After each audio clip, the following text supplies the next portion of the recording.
This is my two front teeth, so I can wish you Merry Christmas. What do you want for Christmas? An iPod Touch, a small bike, a lot of football stuff, a new skirt, A doozy a choo-choo train, probably lots of money. That's a lot of wishes to get down a lot of chimneys, and all by one man in a sleigh circling the planet in a single night. So how could Santa do it all better? Get more reindeer. Give his animals that pull his sleigh like energy drinks so that they go faster. Should Santa change his delivery system? We'd love to have Santa as an account for FedEx. Santa would certainly be one of those premier accounts. Paul Tronzer is managing director of global operations for FedEx. Do you guys have a hub in the North Pole? We don't have a hub in the North Pole.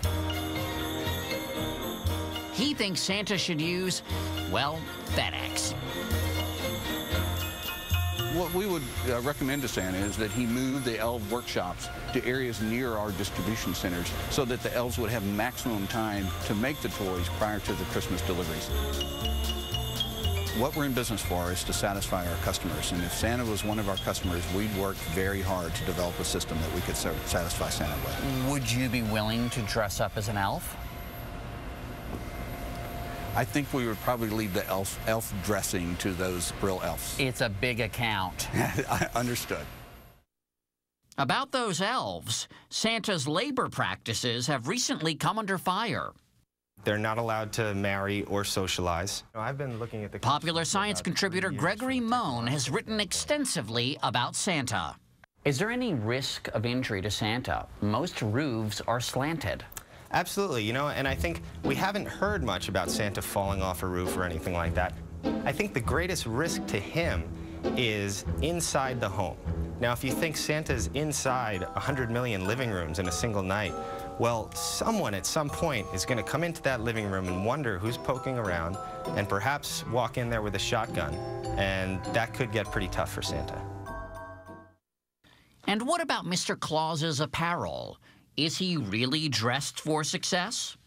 He could probably have a short sleeve shirt and shorts under that. It's a transitional outfit. Yeah. What's the biggest problem with the current outfit? Well, I believe it's most appropriate for colder weather. And once you hit the equator, I mean, Santa would have to be stiflingly hot. Tim Gunn wants to give Santa an outfit suitable for all the world's climates. The zipper allows these to convert into shorts? Yes, so you take the bottom of the pant off, you store it somewhere, and Santa's in a pair of shorts. Is it a sleeveless tee, or is that a little too chachi? Yes, it's a little too chachi. Also, if we consider Santa's size, I mean, he's a generously proportioned man, and sleeveless would not be very flattering on Santa. Let's face it, the jolly old guy could afford to lose a few inches. He can just put on some running shoes and run really, really, really, really fast and not get so fat. Dr. Stork, thank you so much for taking my call. Dr. Travis Stork of The Doctors agrees that Santa's weight is a weighty issue.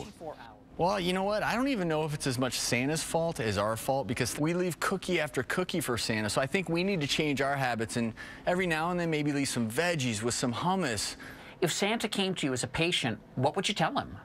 You know what? I think what Santa needs to do is do some walking followed by some stretching, because here's a big thing, and anyone who's been on a long plane ride knows this. If you sit for too long in one spot, you actually can be at risk for a lot of things, including blood clots in your legs. So I worry about that with Santa.